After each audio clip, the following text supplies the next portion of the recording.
Welcome to Shorty SuperCoach, and we have finally seen some footy. Footy is back, pracky games, albeit pretty unofficial. Some playing random amount of terms and different periods of time, but footy is back. I've been smashing some KO lately, which is good. I was at the Geelong Richmond game today, so we'll touch on that one first. But I just thought it'd be good to get stuck into it and talk about all these matches and some of the players that stood out. And actually, I'm feeling pretty positive about a lot of the guys that we wanted to have a look at. I feel like quite a few of them delivered what we were hoping to see. But yeah, 5 o'clock on a Saturday. Shorty's probably got a couple of hours until the drinks start to flow, so I thought it's probably a good idea to just knock this one out, get it out there nice and fresh. We've got the games lined up, as you can see on the tabs. I couldn't find every match report on the AFL website, so I don't know what's going on there. But Dream Team Talk, or I think that's what they're called, good little website. I know it's Dream Team, but they cover it off pretty well, but you can find it anywhere. But I just thought that might be a nice, concise way for me to cover off on all the players that we wanted to talk about. So, yeah, I hope you guys are having a pretty decent Saturday. I'll tell you what, I got torched in the sun today. I was at the game. Great to be back at the footy, but yeah, we were sitting like in the forward pocket, and it was pretty overcast here in Geelong at the start of the day. And yeah, I wore, just like in my normal footy kit, I was like, oh, get the Geelong jumper on, jacket. I'm not still wearing my jumper, Guernsey style, and the jeans. Well, the jeans killed me. I was sweating bullets, mate. And yeah, had to revert when the sun came out. Had to go deep. Had to go way up the stand just to get into some shade. So I'll see how the old neck's going in, well, probably by tonight. But yeah, tonight should be a bit of fun, actually. Unusually quiet one last weekend. So this week, Shorty might just smash a couple back. So it should be a bit of fun. Drink responsibly, of course. But let's start with today's game. It's going to be time-stamped, this video, because it could obviously be a bit of a longer one. But I just want to talk about some of the main points of the games and a few players that sort of stand out. Stengel was great from a Geelong point of view, but yeah, so I won't time-stamp the players individually, but I'll just time-stamp the game and we can sort of go through it bit by bit. So hopefully you stick around for most of the video, or certainly the parts that you're interested in, because we did finally see a fair bit of footy, and that's really going to make a big difference when we start picking our sides. So Dustin Martin was definitely a player that many would have been thinking, well, is Dusty back and how's he looking? And look, I thought he looked really good. You know, he looked fit. He was moving around nicely. I felt that if you wanted to see some positive signs from him, you got it. Yeah, he had a couple of errors here and there. You know, he hasn't played for a long time and coming back from a pretty significant injury. But I think he's underpriced, and if you like him, then I think you would have been pretty pleased with what you saw. So he looked pretty decent.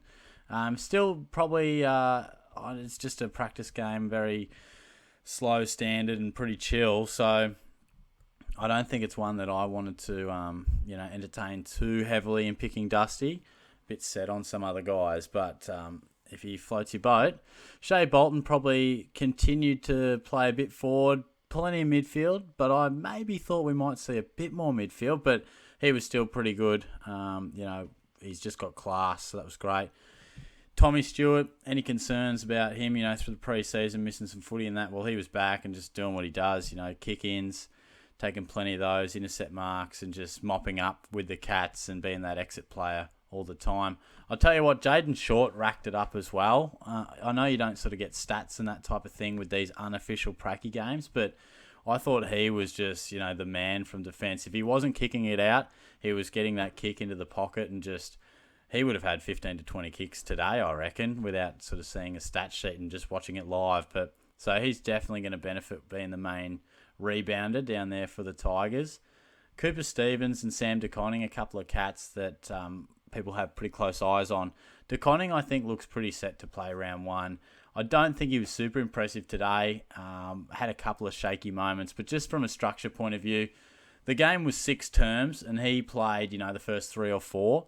As opposed to Cooper Stevens, who came on in the 4th period. So, depends which way you want to cut it, but that could be an indication that, if you're playing early, it might be more in that senior lineup. But I'll tell you what, I think from a Geelong point of view, they just have to find a way to get Cooper Stevens playing, because everything he did looked great. He looks ready to go, really physical, strong around the contest. So, I'm really hoping that he does play round one, but knowing Chris Scott, he probably won't. But DeConning, I think, is definitely a strong chance. He's probably not going to be the greatest scorer of all time, But down the back line, rookies will probably just take what we can get at the minute. So I think he looked the goods and is only going to get better as he keeps playing.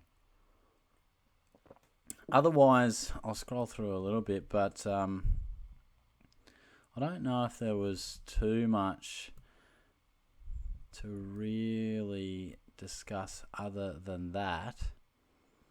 Because I feel like the Tigers don't have stacks of discussion points from Paddy Dangerfield. Looked good, but certainly didn't say absolutely pick me. He played forward at times, but definitely looks like he'll continue to play midfield role. But we might keep rolling through. Someone might jump into my mind, but I'm going to try and not rush the video, but I will try and, if I can, keep it concise where possible. And this was a really interesting game from a SuperCoach point of view. You had the likes of Heaney and Bruce and a few others. Now, Heaney, by all reports, did everything that we would have wanted to see, and he looks like he's set for that permanent midfield role, and that is juicy for us. I know Mills didn't play, so that might be something to think about, but I think he's set for it. I think if you're a fan of him, and I am, it's going to be hard to not go with him, to be honest. And I know he's hurt us in the past, but I'm seriously thinking this could be the big breakout for Isaac Heaney. Those words have haunted me before, so I hope they don't come back to bite me this time around, but I'm a strong chance to pick him. We saw Cornelio just tear it up, and I was a little bit concerned that we might see a fair bit of forward time, and probably same said for Taranto. But like the sentence tells you right there, both of them were prolific through the midfield for the Giants, while Lockie Whitfield kicking from the halfback helped his side move the ball quickly. And I had a fellow, Tommy, one of my mates, in a bit of a SuperCoach league with him, and he's a big Swans man. He was saying himself that Heaney looked great. Matty Roberts, from a rookie point of view, looked really impressive. And he was mentioning Justin McInerney as well. I reckon this one might be a bit more for your draft element, but obviously with Jordan Dawson going, McInerney was sort of taking a bit of half-back role and pushing in the midfield too. He's awkwardly priced, but I think he could be a nice improver and one that maybe not every one of your mates is all over for draft, so keep that in mind. But massive tick for Cornelio. He has to be a lock. Taranto probably gets a few people thinking, all of a sudden going, gee, hang on, is he going to play more midfield than maybe we first thought, given the coach came out and said, hang on, we're probably going to play these guys a bit more forward in the absence of some of our mid-sized forwards. I'm still comfortable to leave Taranto because we can't always believe everything we see in practice games. That should be said. Probably should have said that off the top. Big disclaimer over this. You can't take everything we see through pracky games as absolutely foolproof because they try things, they manage things. I will be hoping to get, that reinforcement across 2 practice games, but I'm quite comfortable with going with Josh Dunkley as my main guy in the forward line. Like we said, touch on Heaney there. Chad Warner, another one, a bit of a smoky for your draft. I'll just recap. We'll talk about Bruce in a minute, but it's good to have like a specific fantasy comments here because, sometimes it can be tough to know exactly every player to touch on when you don't see the game. But Paddy McCartan, there you go. He reckons he looked all right, but best 22 might be a little bit iffy, and I don't think we have to be too concerned about Jake Lloyd. A lot of these big guns, Jack Steele and the like, you're not really looking for too much from them because they don't have to impress you. They just have to be fit and healthy and get through the game. Let's talk about Bruce, though, after I grab a little bit of water. I think Whitfield's a lock, too, if he wasn't already for many people. Bruce, I think it's probably becoming simpler and simpler. I think he's a lock for R3. I don't think we can go with him for R2. So, seems to be a big rotation there. And is making me a touch nervous to just go with him outright in R2. For me, I just think I can personally see it going a bit pear-shaped and being something that can really destroy your whole side if you choose to go Bruce R2 and maybe Hayes or another rookie at R3. I just think you're leaving yourself too open for things to go wrong. Like it sort of suggests there, there was a fair bit of rotation in the Giants' ruck department, which is the fear.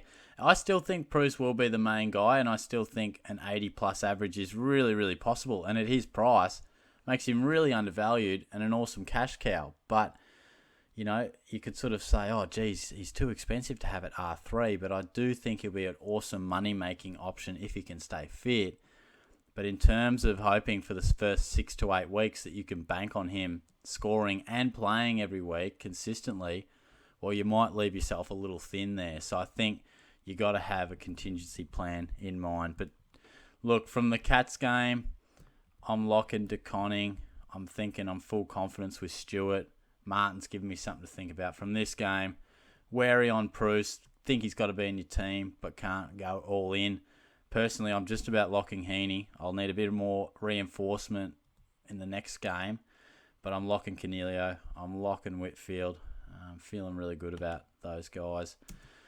This was an interesting game too. Gee, the Eagles could be in for a bit of pain, couldn't they? They're just struggling, losing players left, right and centre, and they're already sort of on that bit of a decline. A couple of blokes there who killed me last year, Jordan Clark and Hayden Young. Playing bloody great. Thanks, boys. Could have done it last year, but that's okay. I don't think we'll consider them this year. I certainly couldn't. I paid quite a bit of money for therapy just to get over those guys, so I don't think I'll entertain that again. But I do want to talk about Brayshaw, who comes up in a minute. There he is. So it should be noted that Fife and Mundy didn't play. And if ever you're wondering, because that's the thing with these practice games, players do certain things and then it's hard to get a full read on it because not everyone was out there and it looked different in round one. So it's worth noting, and if you want to find that out, you can quite easily just go, to your AFL teams. I don't think it's in the team lineups one. Just things like this. If you're ever concerned about who was actually in, you've probably seen it. The AFL website, if you haven't seen it, makes it really easy. Notable absentees. Okay, Mitchie Duncan wasn't there, blah, blah, blah. And then you're like, oh, hang on, Cotchin wasn't in the middle. He'll be there. That type of thing. Makes it a bit easier to just get a more of a full picture of what's going on. So I think Brayshaw and Brodie were probably the two guys to really come out of this and be discussed. I think Brayshaw we can have a great deal of confidence with.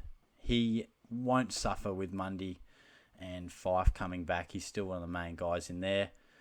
So I think his centre bounce attendance was huge. I'll look at the notes from the Dream Team boys in a second. And I think Brodie was impressive, but I feel like I'm just getting a little bit of a sniff of a trap for mine. Trap might be a strong word, but I'm just not super keen to go with him.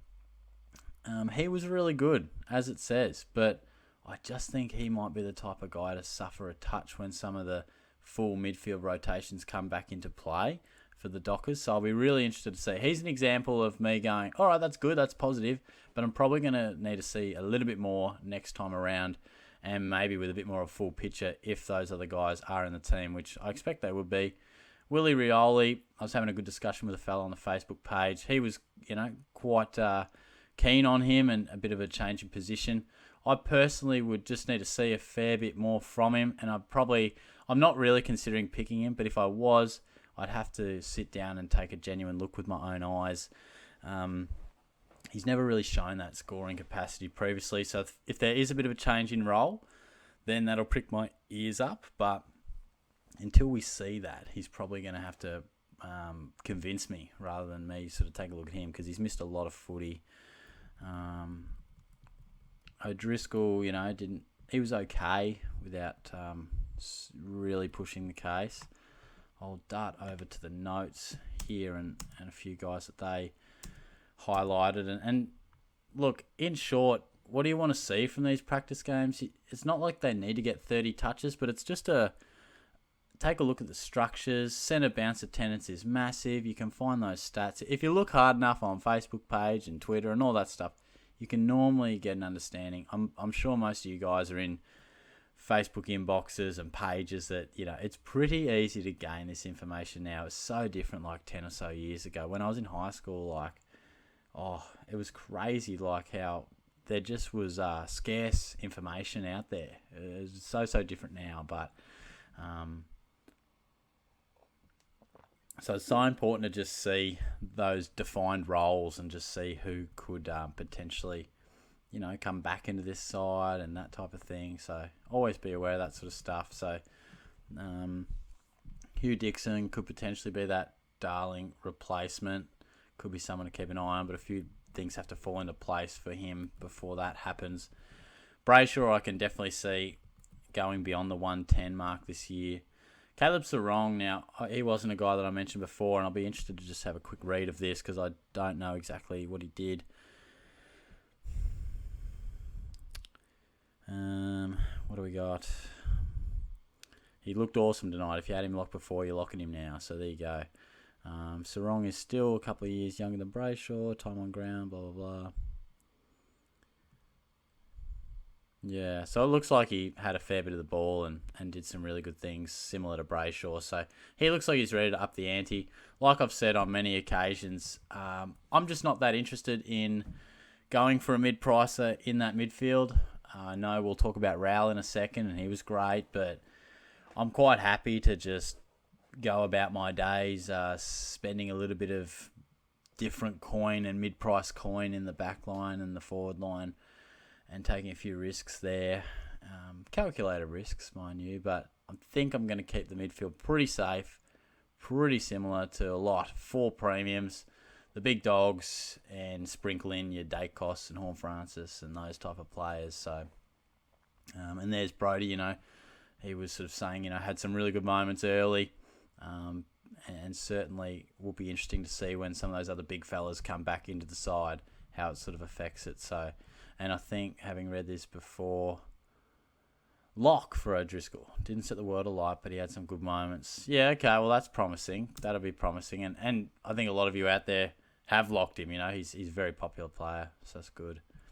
We'll move on to the Pies. And I feel like the Pies, there's a bit going on at Collingwood. I feel like from a fantasy point of view, there's a bit to consider.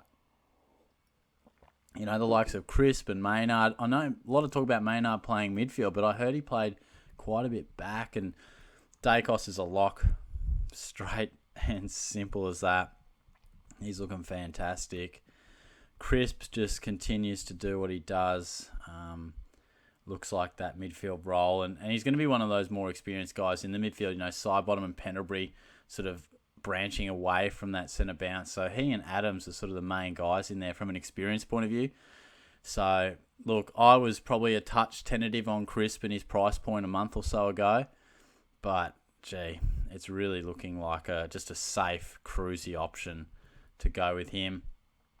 As for the Hawks, Sicily, I think he's just a lock. The more games he gets into him, this is crucial. Get some footy into him. He'll be better for the run. A few intercepts here and there, so he'll be great. Josh Ward was playing on more of a wing and some centre bounces from what I was reading, and that might be mentioned in the Dream Team element. And should be Finn McGuinness is another one that I'm really interested to see. I wonder if they outline him. No, they didn't. We might jump into the more fantasy relevant types here.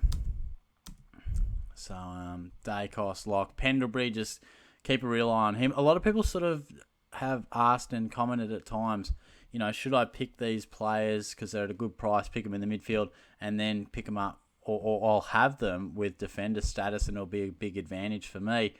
I think just wait, It does look super likely that Pendlebury will become a defender. And Andy McGrath as well. I think he should be put on your radar too. That'll be great when it comes around. But until then, let's just keep it simple because I think while Pendlebury will be a lock defender, I don't think there's any need to just sort of carry him through your midfield for 6 weeks. Probably losing 10 to 15 points in compared to a premium that you could have. So I'd be happy to just hold off, wait till he gets that defender status, and we'll deal with it then. Like I mentioned before, Crisp, lock and load him. Definitely a lot of options down back. It's not like you have to have him, but if you want him, he's going to look very cruisy. Lipinski, I wish he was dual position. He's not. I think he's going to have a really good year at the Pies. There it is, Maynard, quite interesting. Was used exclusively, almost exclusively in defence, so that's something to take note of. Will Kelly looks like he might be touch and go. Oh, Reef McGuinness as well. He was a guy that I think we should keep on our radar. And Finlay McRae as well. Charlie Dean, also a youngster. So this is why it's good to have a more fantasy relevant one because it's hard sort of on the spot and without a team list in front of you because normally I go through the stats. So this is really good to just have it. I don't have any affiliation with Dream Team, mind you. I haven't done that format for ages, but it's just really handy to have these sites. Finn McRae could be a really interesting watch, I reckon. He's 200k, so we'd want to be relatively confident on it, but he's a big watch for mine. Like I said, I think Sicily, he'll only build. Tommy Mitchell's doing his thing. Connor McDonald was probably the big one. There you go. I think out of Ward and McDonald, it did seem like McDonald was perhaps the fancy and had a fair bit more time in at the centre bounce. So, again, let's keep our powder dry and we'll wait and see. What's it say on Lynch? Ned Reeves shared the ruck duties with Max Lynch. There you go. So, I don't think Lynch sort of set the world on fire by the sounds of it. And it does seem like more people, I think he was in like 3% of teams and Bruce was in like 32% of teams. They're like the same price. So now I'm going to drop a bomb on you in a second. We're going to talk Gold Coast and, the bomb will be related to Gold Coast, but, their match was not really one for the ages against Port Adelaide, but there were some relevant things for Gold Coast and for us in the SuperCoach world. Alex Davies might be someone to just think about from a cheaper rookie point of view. Zach Butters, lock and load him. He's looking great. We got that midfield role we were after, and he was really, really good. Matty Rowell, I think Rowell lovers, you can lock and load him. Again, I'll reiterate if you've just skipped to this point, going a mid-price in the midfield is not what I'm looking to do. He may make it impossible to not go with him. If he backs it up with another stellar performance at that price, look, there is a chance that he might be like, Shorty, you got to pick me, mate. I'm flying. The reason, and I'll try and sum it up relatively quickly because I say it a few times, I prefer to take these mid-price risks in the back line and the forward line because it's much better of a chance to form into a keeper. If I pick a guy as a mid-pricer in the defence or the forward line, all they really need to do is get up to mid-90s, I'd say, for me to keep them all year. Yep, that'll do me. Thanks very much. Where the jump for me to be considering a guy to keep all year in the midfield, you've really got to jump well over the 100 mark. I mean, to keep all year, he's probably got to average 103, 104 at a minimum, really. And that won't even put him anywhere near the top 10 mids. So it's something to consider. Yeah, he'll score well beyond what this price is, but are you going to need to use a trade down the track? So, that's something to think about. And there's the bomb. Let's bomb this one away. Lockie Weller. Oh boy, what is Shorty doing? He was been hiding this one for so long. Nah, I didn't really know about it. Haven't been hiding it, but I was looking at him. I thought, gee, he's a talented guy, and all of a sudden he's got dual position status. Can he get time in the midfield? That was my thoughts about a month ago. I thought maybe that could make him relevant. Hang on, Jack Bowes gets injured. All of a sudden, Lockie Weller's taken every kick in. Lukosius, he's gone forward by the looks of it. It looks as if Weller's just the main guy out of defence. Nice mover, good ball user. Hang on a second, we've got something to think about. Now, Josh Sin as well, he looks like a guy that showed enough. I'm just going to jump into, because there were some interesting thoughts. Anderson's definitely set to improve. Rowell is the big thought process from there. And Miller probably would have silenced a few doubters. Nicky loves Miller on the live stream. Now, Weller... Well, there you go. He's referenced Aaron Hall, re-2021s. And look at that. I know Port kicked quite a few behinds, but... And this is a good example. You look at what he needs to do to become a keeper... It's nothing crazy. If he could average... if you picked up Weller and he averaged anywhere between sort of 94 to 96, you would take that. It's the cruisiest role in the SuperCoach world is halfback flank taking kick-ins. Oh, yeah, I'll grab the Sharon out of the bag and just get myself an effective kick 10 times a day. Yeah, no worries. Piece of cake. Oh, yeah, I'll mop up a bunch of switches and uncontested touches. Piece of cake. Thanks. It's got to be considered. I'm not saying do it, but you've got to consider him now. I know we've got a lot of options. Dunkley, Duncan, Taranto have to be in your team at some stage in the year, I would say. And then we've got DeGoey, Butters, Heaney, Treloar, Taron Thomas, Zach Bailey. There's a big list, and I would have missed a couple in there. So you could say, look, he's not going to get past those guys, so I don't think he's a chance to be a top 8 or 10 forward. But I think he seriously has to be considered and should be on your short list as well. So keep that in mind. Jared Witts didn't play this game, so that was one disappointment from my end because I really wanted to see how he was rolling. So we'll have to wait and see. We'll just have to wait and see. So there's a bit of interest from your Sam Hayes and Lysette, who's sort of sharing the ruck there. Of course, Butters, something to think about as well. Not amazing on the centre bounce front, but as they sort of allude here, so it looks like he switched him. Nonetheless, it was still enough for me to think that he's going to be a serious factor in the middle of this year. That he started the game there is important for me and should be for you too. It was also encouraging that he was able to give a major impact on the game whilst across the half forward and pushing up the ground to stoppages. He was one of Port's best on the day and should be an option for your forward line. And the thing with Butters is he can actually find a fair bit of the ball at half forward. He is such a clever player. Sometimes half forward is a position that scares me for players because it can be difficult, but just more midfield time, and that should be fine. He doesn't. I feel like, someone like Heaney, we almost need him to push up a fair bit of midfield time because he struggles to be a fantasy relevant player as a forward. Butters has been relevant as a forward with stints in the midfield. So if he can increase the midfield time to any extent, then that's a massive positive. Sin's got to be in the mix. Could be interesting to see. It's a tough side to get into, but Jackson Mead, looks like he might be touch and go because, it's interesting with guys who start the game. It's often a good indication. Sam Skinner didn't enter the fray until third quarter. Looking doubtful for round one. Sam Hayes, is definitely a guy that has to be in the consideration, and for a lot of people that they might gain some confidence with him and Bruce. You can't rely on one, but together they might be a team that can keep your ruck department afloat. We'll have to wait and see. But it does seem like he put his best foot forward. So that's something to warm the hearts of us and hopefully provide another alternative to our ruck setup.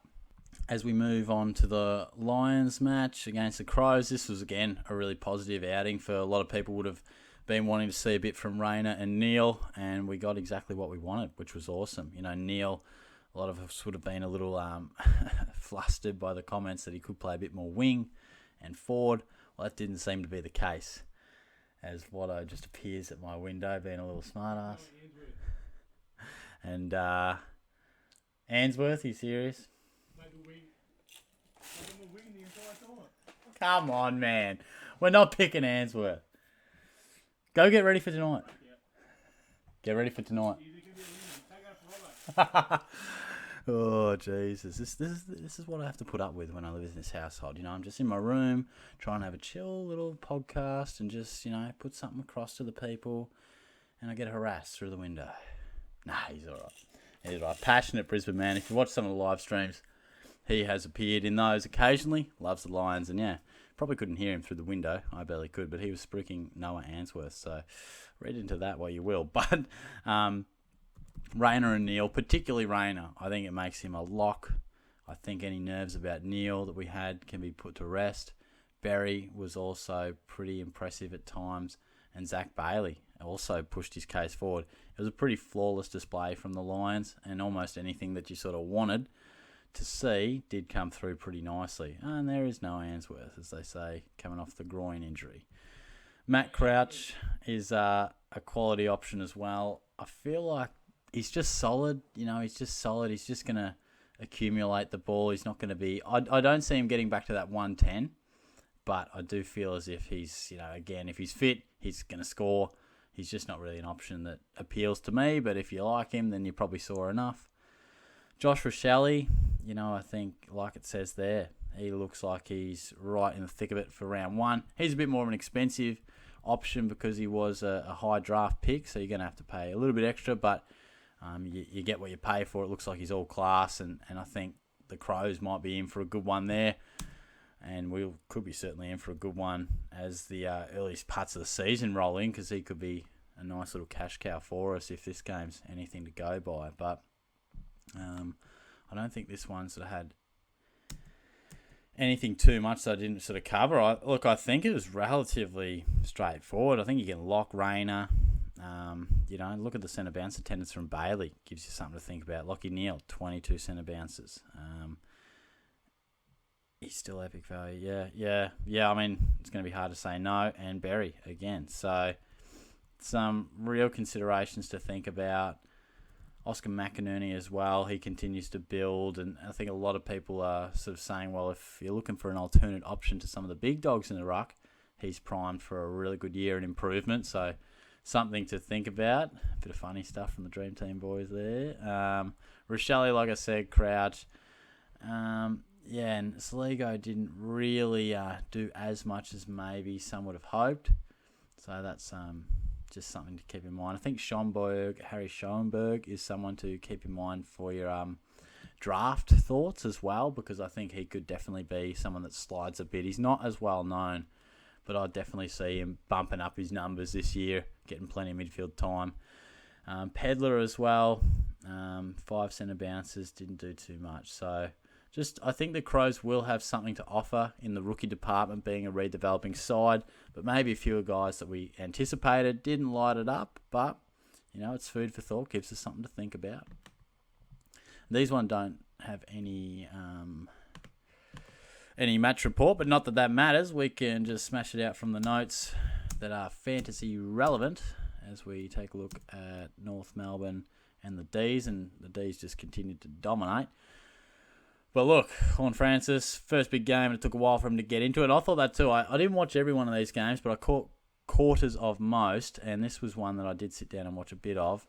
And I was thinking that too. I was like, geez, struggling, but he did get rolling in the end, and he's a lock for round one. And he definitely has to be in your side. I thought Taron Thomas just oozed class. I haven't read these notes yet, but it seems to agree. Had around 20 to 25 touches, 8 clearances, which should have him the front runner for more centre bounces in a regular season. Was tackling hard around the stoppages and is locked into my forward line. Yeah, he has to be considered. He just oozes class. I was a bit concerned, just being a young guy and backing it up, but the early signs suggest that there'll be no issues backing that up. So Callum Coleman-Jones, I think they definitely used him quite a bit through there, and he looked relatively impressive, but I think it's a bit risky to sort of run with, him, because it will be him and Goldstein. It could be depending on the week who sort of takes the reins, but I don't think we need to entertain that one. Will Phillips and Tom Powell, a couple of my favourites, but I don't think I'll be picking either of them. But again, if you're in a big draft league, they might be sliders and guys you can talk about or pick up a bit later. And Curtis and Goda were actually talked about on the live stream. One of the fellas was really boosting up their thoughts about the prospects. So could be a potential option, particularly earlier in the season. So just keep your eyes on those. So, and Jared Bolek, who would have thought we'd see him mentioned again? Worth a late flyer in the draft, if you're a true believer. Yeah, that might be about all. And look, the D's, I don't think there's too much to see here. I think Gawn probably silenced a few people. He looked great. So I think there's maybe a few more in the Gawn camp that just piped up and said, hang on, he's still relevant. What are we doing? It's time to consider him again. Let's not lose faith. Oliver, Petrarca doing their thing. Now Jackson, I've got no idea how he went. Incredible ruck skills for a man so young. He's only getting better. Competed really well. Gawn went off the field for a break. Jackson was, So I think, look, probably doesn't change my thoughts that I think there'll be a fair bit of the sharing of the ruck duties, but Gawn did play really well, so if you are starting him, and still there are quite a few who are doing so, then you would have been pretty pleased. But, I don't think there's going to be too much that we find out from the Ds. It's all pretty much there that we've seen. This match was interesting, though, the Blues and the Saints. I think definitely from a Blues point of view, Paddy Cripps put his hand up big time. He was tending centre bounces and having a heap of the ball, so obviously, with Walsh out, there is opportunities, even for a guy like George Hewitt and Chera impressed. So, Cripps, I think he's in 10% of size now, which it definitely was a bit of a response from this game. I'm not game enough to go with him. If you are, good luck. He's one of my favourite players in the game, but he's hurt me, and I just can't do it. And it does fall into that sort of mid-price type of category. So I'm just going to move on. Cheryl was good, but I don't think he's a guy we need to pick in Classic. Hewitt's just a little tempted down back. He's nicely priced. These are Dream Team prices too, if you've been at all confused. But look, I think he's certainly, particularly early in the year when Walsh is missing, and I think for most of it, he'll be a strong inside player, tackling hard, attending a lot of centre bounces. So I feel as if that style of player can only take you so far. I think early 90s would be like best case scenario for an average, but I think he won't be too far off that. I expect something in the high 80s from him. So awkwardly priced though.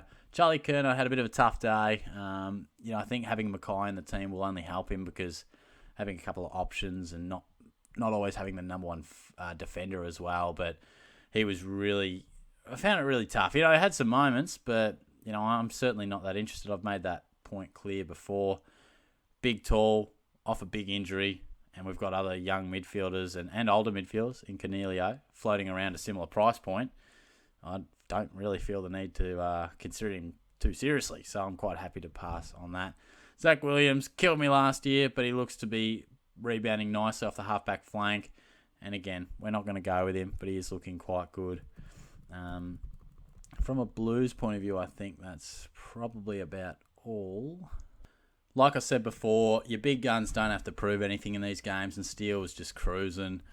I felt like the Saints, the main watch was probably on Gresham, and he didn't do too much for me, and I've read these notes already, and that sort of backs it up. There wasn't too much action in the midfield. He looked okay at times, and he's got, a really good skill set, but I probably needed to see more. I remember I was watching it from the start, and I saw him walking with the forward 6 straight to the 450, and I thought, I don't think that's what people wanted to see. So I think we can probably not put a line through him, but, well, for me, I've put a line through him, but some people are really keen on him, so that's got to be a bit of a red flag, and people will be watching close next outing.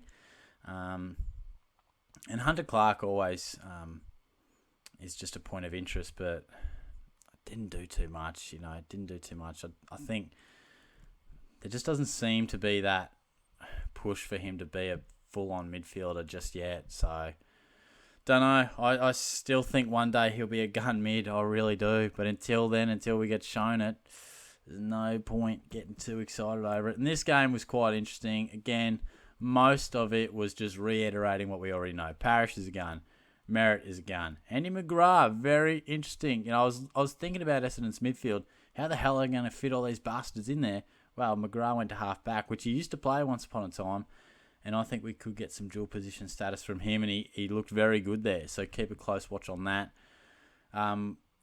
Shield, played all right, but he's not for me. Certainly not in Classic. Caldwell was a touch underwhelming. I haven't read these notes just yet. Don't panic, but the midfield minutes may not be there to see him average enough to be of value. Just 3 centre bounces. Oof. Caldwell may spend a bit of time as a half forward. Stringer was out, which may upset rotations. Yeah, look, I don't think it was what we wanted to see. So, honestly, I would have had Caldwell in front of Berry prior to the weekend. I'd switch that now. But for the record, don't think I'll pick either unless I see something really special next week. Hobbs, didn't really do it for us. I probably expected a bit more. So he's got to be a bit doubtful for round 1. Jordan Ridley was one of the main points. And I've mentioned this before in one of my other videos.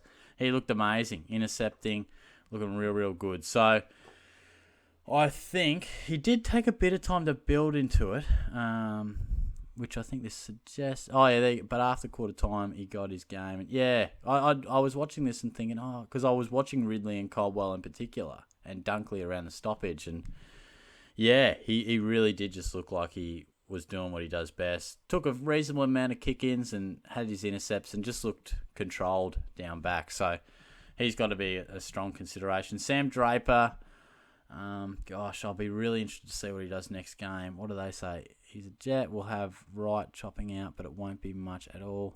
Love him as a player. Might be 10 to 15 ruck in your drafts. Yeah, and that's it. I don't think he did enough because I'm sort of looking at ruck options and, if we're not going, if Darcy makes you concerned about his body and if you're not going Gordon Grundy, then where do you go? Is it Witts? Is it Draper? Do you go Bruce? So I was watching and I didn't see what I needed to see, so it was a bit disappointing. Tex Wanganeen, definitely a bit of a bolter there. Pretty exciting stuff. Treloar certainly put his hand up as well. He looked like he had that half-forward role into the midfield at times. Really, really down pat, linking up, using his pace at times. So, again, it's his body that concerns me, so I'm not too interested in it, to be fair. I'm a bit keener on some other guys. But if you're a Treloar fan, he certainly would have shown a fair bit of promise there. Josh Dunkley, lock and load him. Did everything right, in and under, tackling hard, which was great. English and Martin sharing the ruck duties.